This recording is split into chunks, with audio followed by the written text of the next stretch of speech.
Este podcast é produzido e apresentado pela Rádio Assembleia de Minas Gerais.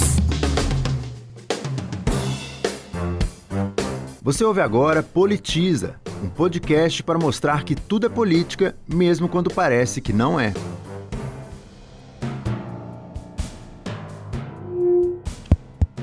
A educação, direito de todos e dever do Estado e da família, será promovida e incentivada com a colaboração da sociedade, visando ao pleno desenvolvimento da pessoa, seu preparo para o exercício da cidadania e sua qualificação para o trabalho. Esse é o artigo 205 da Constituição Federal de 1988. A educação como direito e dever está clara na Carta Magna. Mas na prática, como o Estado garante ou deveria garantir esse direito para todos? Que Estado é esse? De onde sai o dinheiro para o cumprimento desse dever? O nosso comportamento como cidadãos interfere nessa conta? Quem responde essas e outras questões sobre essa complexa engrenagem da educação brasileira, neste episódio, é a Zara Figueiredo Tripodi, doutora em educação pela USP, Universidade de São Paulo, professora de política educacional do Departamento de Educação e do Programa de Pós-Graduação em Educação da UFOP, Universidade Federal de Ouro Preto. As explicações que ela traz neste episódio são necessárias para a gente compreender o que a Comissão de Educação, Ciência e Tecnologia da Assembleia Legislativa de Minas definiu como prioridade nas suas análises em 2022, o Plano Estadual de Educação. Essa foi a escolha da comissão dentro do Fiscaliza Mais, o jeito mais focado do Parlamento Estadual monitorar políticas públicas. O atual Plano Estadual de Educação foi instituído por lei em 2018, com validade até 2027. É um conjunto de diretrizes e metas para o ensino no Estado em 10 anos. Mas antes de entender por que essas metas são importantes, é preciso saber como funciona o sistema educacional brasileiro. E uma parte crucial desse sistema é o financiamento. Eu sou Graziele Mendes e esse é o assunto da primeira parte de mais um episódio especial do Politiza sobre o Fiscaliza Mais. Zara, vamos começar pelo básico, pela definição de educação. Quando a gente fala em educação no Brasil, do ponto de vista legal, a gente está falando do quê? Como é que a educação é dividida e o que significa cada nível? Quando a gente fala de educação, do ponto de vista legal, é essa política que abrange os processos formativos que se desenvolvem no ambiente escolar e que tem fases e etapas para aquilo que nós definimos como educação básica, que é uma política obrigatória.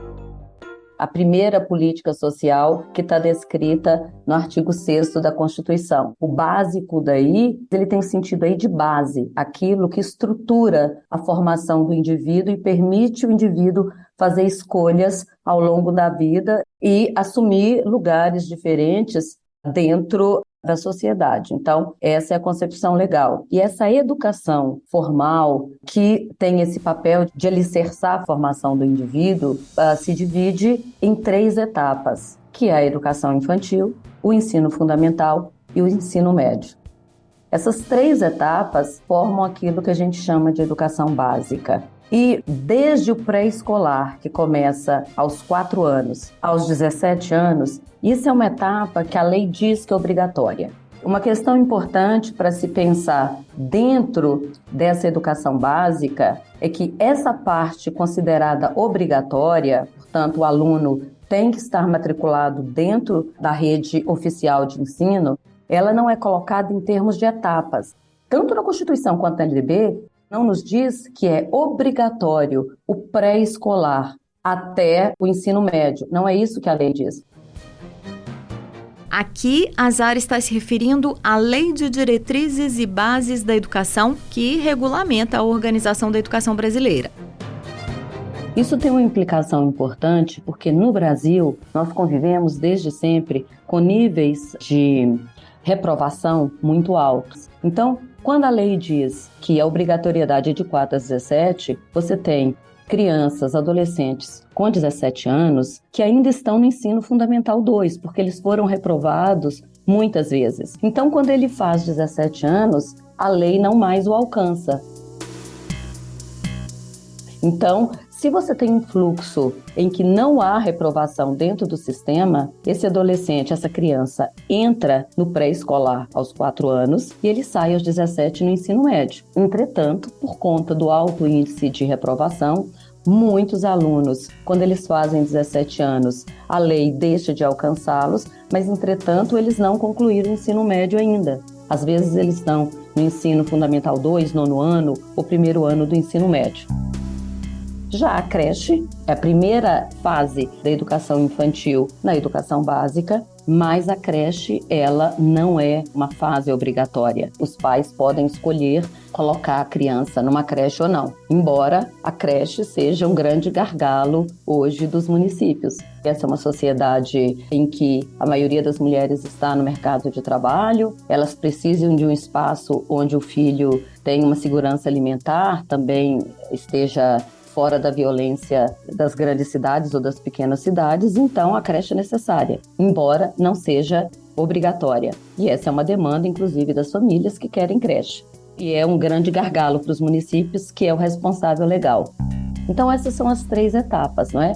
Educação infantil, que é feita de creche não obrigatória, e pré-escolar, que é obrigatório, ensino fundamental dos 6 aos 14 anos e depois o ensino médio. E do ponto de vista da oferta legal, o que tem no artigo 211? O artigo 211 da Constituição é o federalismo educacional. É lá que estão postas as competências e responsabilidades de cada ente federado em relação à educação. Ele vai dizer que a União ela é responsável por esse sistema federal de ensino, mas a parte muito importante para a qualidade da educação é que ela é responsável também por atuar de modo supletivo e redistributivo em relação aos municípios e aos estados. Isso significa que a União ela tem como obrigação primeira o Sistema Federal de Ensino, mas ela é obrigada também a ajudar os municípios, os estados, tanto do ponto de vista econômico, financeiro, como de assistência técnica. Então, essa é a função da União frente à educação. Sara, você já começou a entrar aí nas competências legais, né? E eu queria que você explicasse isso melhor sobre essa divisão de responsabilidades pela educação entre União, estados e municípios. Porque a União é, como você disse, obrigada a dar esse suporte para estados e municípios, mas tem uma competência legal diferenciada, não é isso? Isso. A competência legal dela é o Sistema Federal de Ensino. Tomar conta das universidades federais, dos institutos federais e do Cefet. Mas é também obrigada por atuar de forma complementar aos estados e aos municípios. O ente federado estadual, a competência dele legal é sobre o ensino fundamental e prioritariamente sobre o ensino médio. Então, veja, embora a competência prioritária dele seja o ensino médio, ele é também responsável pelo ensino fundamental. Nem na Constituição, nem na LDB vai dizer seu ensino fundamental 1 e 2, mas está dizendo que o Estado ele deve atuar também no ensino fundamental. Mas a competência prioritária é sobre o ensino médio. E os municípios, a competência dos municípios é educação infantil e ensino fundamental. Então, você pode ver, em muitos casos, escolas estaduais ofertando ensino fundamental 1, isso é muito comum ainda, Minas Gerais ainda tem uma rede, por exemplo, de ensino fundamental relativamente grande em relação a outros estados, mas você não vê, por exemplo, o estado ofertando educação infantil, porque a educação infantil é de competência prioritária dos municípios. De igual modo, você não vê municípios ofertando ensino médio, porque ele é de prioridade legal do Estado. Então, essa é a organização e a definição de competências legais para cada um dos entes federados dentro da educação chamada educação básica. Certo. E essa divisão de competências tem a ver com o financiamento da educação, né? Como é que funciona? Quais são as nossas fontes de recursos? Bom, eu vou te dizer da parte mais importante, que é aquilo que está no artigo 212. A União vai vincular para a educação, isso aí chama vinculação de recursos. Então, essa é a primeira, digamos, dimensão do dinheiro que vem para a educação. Ela representa o esforço tributário de cada ente federado para dar conta daquela competência própria.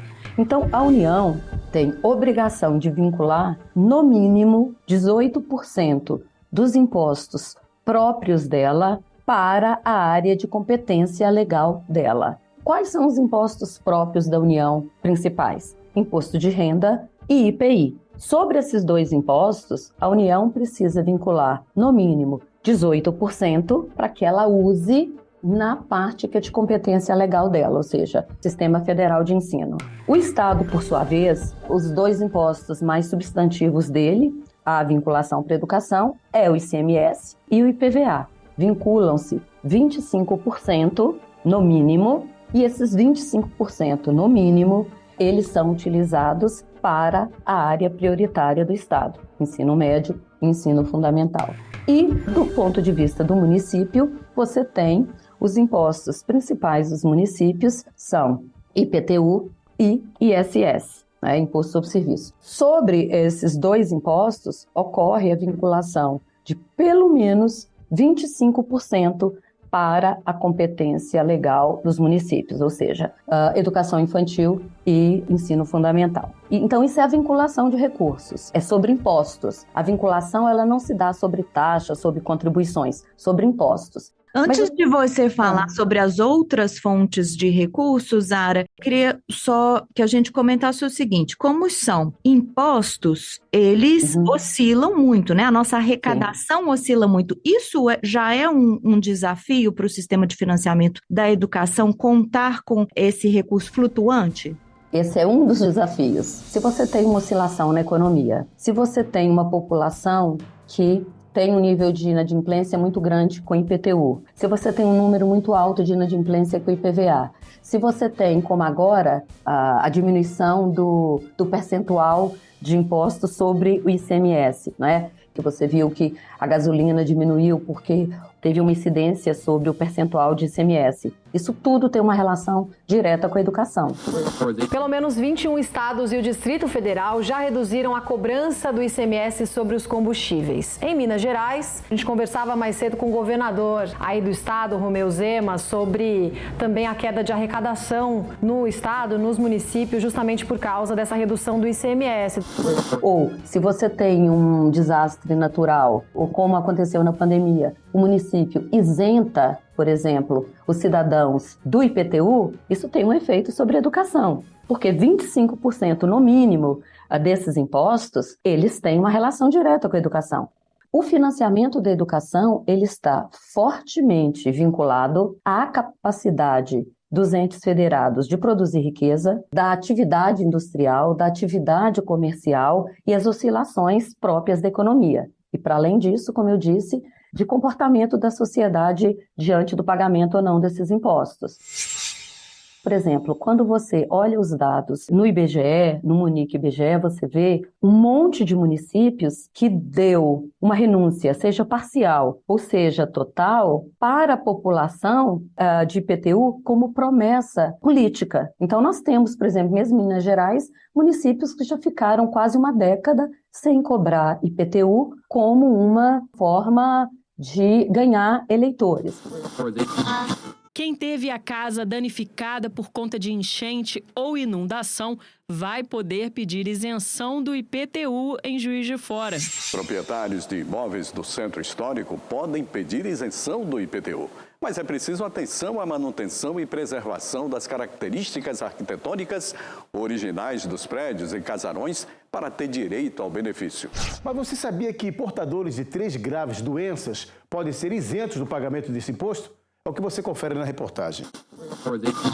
Bom, isso é uma irresponsabilidade, né? Porque isso tem uma relação direta com a educação. A gente tem que ter consciência que as isenções fiscais não saem de graça, né, Zara? Não sai de graça. E aí, se você der isenção, você precisa dizer de qual fonte você vai tirar o dinheiro para compensar aquilo que foi tirado da educação. A educação não tem que pagar problema de desastre natural ou crise sanitária. É justo que o governo, o estado, o município faça isso sim, mas você tem que dizer de qual fonte você vai levar o dinheiro que foi tirado da educação para compensar, porque senão você cria um sistema de iniquidade absoluto dentro da educação, né? E educação não se faz sem recursos. Então, esse é um ponto importantíssimo. E esse compromisso, esse pacto que a sociedade ela tem que ter. Então, quando se diz, eu não quero pagar imposto. Bom, você faz política pública de imposto, você tem que pagar o imposto.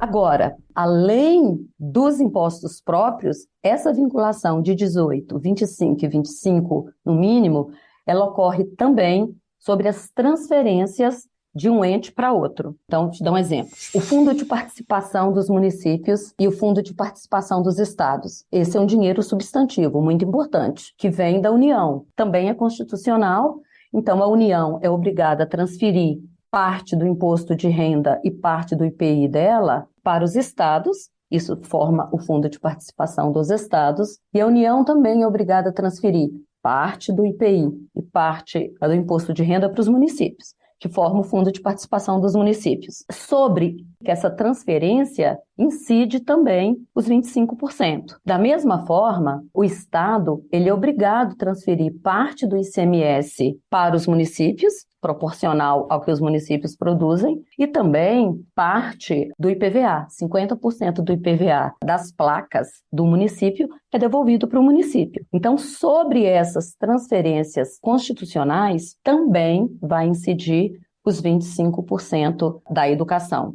Essa é uma forma, digamos, redistributiva, quer dizer, você tem parte de um recurso de um ente federado sendo transferido para o ente federado mais frágil, para que ele desse conta, porque se você pensar, o município é o ente federado que tem mais matrículas, disparado. Hoje, os municípios têm em torno de 21 milhões, quer dizer, 2 Suíças, é muito aluno. E veja, e ainda tem um gargalo no creche. Mas, por outro lado, o município é também o ente federado com mais baixa capacidade estatal. É o ente federado com os impostos mais frágeis. Os impostos mais frágeis são exatamente IPTU e ISS. Quem tem mais responsabilidade legal é quem tem menos condições tributárias para fazer face a essa responsabilidade. E tem um fator agravante ainda. Veja, o IPTU, ele é um imposto muito sensível. Os prefeitos e as câmaras, a tendência é que se aumenta a alíquota do IPTU, ele tende a perder crédito político, porque o cidadão está próximo dele e vai puni-lo na próxima eleição. Então, as câmaras e o executivo municipal, eles tendem a não melhorar a alíquota do IPTU, porque é uma matéria sensível do ponto de vista eleitoral. E do outro lado, você tem um outro problema com o IPTU. Ele não tem sanções duras caso o indivíduo não pague, como o imposto de renda. Se você dribla o imposto de renda, você tem sanções muito duras. No IPTU, você não tem. Então, é um imposto baixo que está sujeito a uma série de manipulações políticas, de isenções, e, além de tudo, você não tem sanções duras. Então, você tem um conjunto de municípios pequenininhos e outros grandes, Mariana, em Minas Gerais, que tem um nível de inadimplência de IPTU altíssimo, você não tem sanção para isso. A pessoa só precisa corrigir esse IPTU quando ela vai, por exemplo, fazer um inventário. Mas pode ser que ela passou 20 anos sem pagar IPTU. Então, você percebe que é um conjunto de fatores que tem um impacto direto sobre a política educacional e o seu financiamento. E nesse contexto, a política de fundos, então, se torna crucial, né? E aí eu queria que você falasse do Fundeb, explicasse esse fundo, antes da gente chegar na mudança dele, né? Porque ele foi atualizado em 2020, mas dar um passinho para trás e explicar o que é esse Fundo de Manutenção e Desenvolvimento da Educação Básica. É isso que você disse. O Fundeb é uma maneira de você equalizar essa condição que está posta aí. A gente está na terceira geração de fundos, que é esse novo Fundeb. A primeira geração foi o Fundef, com F no final, EF, de Ensino Fundamental, que foi criado pelo Fernando Henrique Cardoso. Em 2006, ele passa a ser o Fundeb, passa de Ensino Fundamental para o Fundo de Manutenção da Educação Básica. Basicamente, a política de fundos, você tem uma subvinculação naquela vinculação que já existia. Então, por exemplo, o Estado já era obrigado a vincular 25% do ICMS para a educação. O Fundeb nada mais é do que uma subvinculação de 20% em cima desses 25% que já eram de vinculação. O Fundeb são 27 fundos contábeis, 27 entes federados, 26 estados e um Distrito Federal, você tem 27 Fundebs. Esses Fundebs, eles não se comunicam. Cada um estado, ele tem o seu Fundeb. O desenho da cesta é o mesmo, mas os valores que estão dentro dessa cesta são altamente dependentes também da capacidade tributária dos estados. Em cada um dos Fundebs, os municípios daquele estado, bem como o ente estadual, ele é obrigado a mandar para aquele Fundeb 20% de um conjunto de impostos. Esse fundo é dividido por número de matrículas. O ente estadual, ele põe mais recursos nesse fundo. Acontece que quem tira mais recursos de dentro do fundo não é necessariamente o ente que pôs mais recursos, mas sim o ente que tem mais número de matrículas. Então, desse ponto de vista, veja, o Fundeb, ele é redistributivo, porque ele reduz desigualdades dentro de um mesmo estado. Qual que é a questão? Como os Fundebs, eles não conversam um com o outro, ele não tem possibilidade de reduzir desigualdades entre estados. Vamos pegar o Fundeb de São Paulo e vamos pegar o Fundeb do Maranhão, né? Eu vou pegar o Maranhão, que o Maranhão é o estado com a maior dependência do Fundeb. 20% de ICMS de São Paulo é muito maior do que 20% do ICMS do Maranhão. Então, os Fundebs, eles vão ser também muito vinculados à capacidade tributal de cada estado. Então, é óbvio que o dinheiro, o valor por aluno do estado de São Paulo vai ser muito maior do que o valor aluno do Maranhão.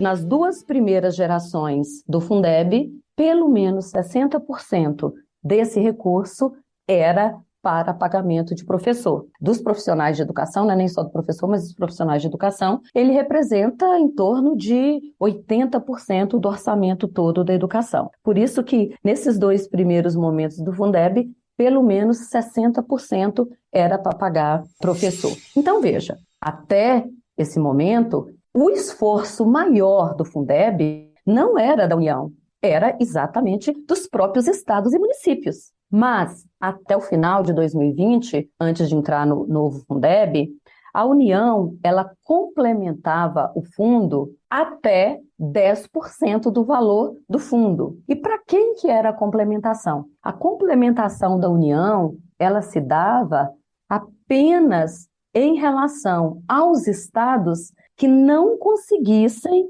alcançar aquilo que a gente chama no Brasil valor aluno ano. Ou seja, no final de cada ano, a União publica qual que é o valor considerado o valor mínimo para cada estado por aluno anual. Então, esse é o valor que passa a viger no ano seguinte. Quando um estado, mesmo tendo colocado todos esses valores dentro do Fundeb, ao se dividir o valor que está dentro do Fundeb com o número de matrículas e se observa que esse estado não chegou ao valor mínimo definido nacionalmente, a União complementa esse fundo. Até 2020, a União complementava até 10% do fundo. E quem eram os estados que recebiam essa complementação? Basicamente 9 estados, majoritariamente estados do Nordeste, um do Norte e, mais recentemente, o Rio de Janeiro. É o único do Sudeste que recebia complementação do Fundeb antes de você ter esse modelo novo de Fundeb. Então, por quê? Esses estados são estados, como eu disse, com uma capacidade de produção econômica menor que do Sudeste, portanto, o Fundeb está vinculado a ele. Mas a União, ela complementava, então, para que esses fundos eles chegassem ao valor mínimo, não ao teto, mas ao piso. A União nunca complementou para que eles tivessem, por exemplo, um valor aluno ano de São Paulo, Rio Grande do Sul, etc. Foi sempre no sentido de se garantir o mínimo definido nacionalmente. Então veja o caso de Minas Gerais. Minas Gerais nunca recebeu complementação da União enquanto esteve em vigência o Fundeb, que terminou em 2020. Isso significa que Minas Gerais não precise? Veja, você tem como o Nordeste e o Norte de Minas Gerais, sobretudo Vale do Jequitinhonha, municípios que estão dentro de um estado rico, que é Minas Gerais, entretanto são municípios muito pobres. Nesse modelo antigo do Fundeb, esses municípios eram penalizados, porque eles não recebiam complementação da União. Então, Minas Gerais, ela nunca recebeu complementação da União até o modelo do Fundeb, que acaba em 2020. Compreende? Sim, então a principal mudança a partir de 2020 foi equalizar essa diferença. Exato. Mesmo no modelo anterior, o Fundeb já cumpria uma função, que é reduzir as desigualdades, mas dentro do Estado. Porque quem punha mais não é necessariamente quem tirava mais, mas quem precisasse mais por conta do número de matrículas. E a União complementava diante desses estados que não conseguiam o mínimo. A grande diferença que acontece com a emenda constitucional 108/2020, que aprova o novo Fundeb, é exatamente essa. Ele passa a ser mais redistributivo. Ele agora é permanente, então ele deixa de ser essa bomba relógio. O primeiro Fundef, que é o Fundef, ele durou 10 anos. O Fundeb, aprovado da geração Lula, durou 14. Esse agora é permanente. Então, ele se torna permanente, ele é mais redistributivo, 70% dele, não mais 60%, mais 70%, é para pagar professor. E outro ganho enorme, a lei explicita que é proibido pagar aposentadoria, porque no modelo antigo não estava explícito, não é? Era um caso omisso. Você tinha um monte de estados usando dinheiro para lidar com folha de aposentadoria, para resolver o problema dessa ordem. E agora a complementação do Fundeb tem um esforço maior da União. O Fundeb era complementado com 10%. A partir de 2021 é de 23%, mas esses 23% só vão ser pagos na sua integralidade a partir de 2026. Então esse é o novo desenho do Fundeb. Ele é mais redistributivo e você tem mais do dobro da complementação da União. Bom, conversando com a Zara Tripodi, a gente percebeu como esse tema é complexo. E para deixar tudo mais claro, ficar mais fácil de decifrar tantos detalhes e não deixar nada de fora, a gente dividiu esse episódio em 2 partes. Então, se você tem interesse, não deixe de ouvir a segunda parte, porque a professora Zara ainda vai discutir muita coisa. O papel dos planos de educação, o desempenho dos alunos em Minas e também o ensino superior no país.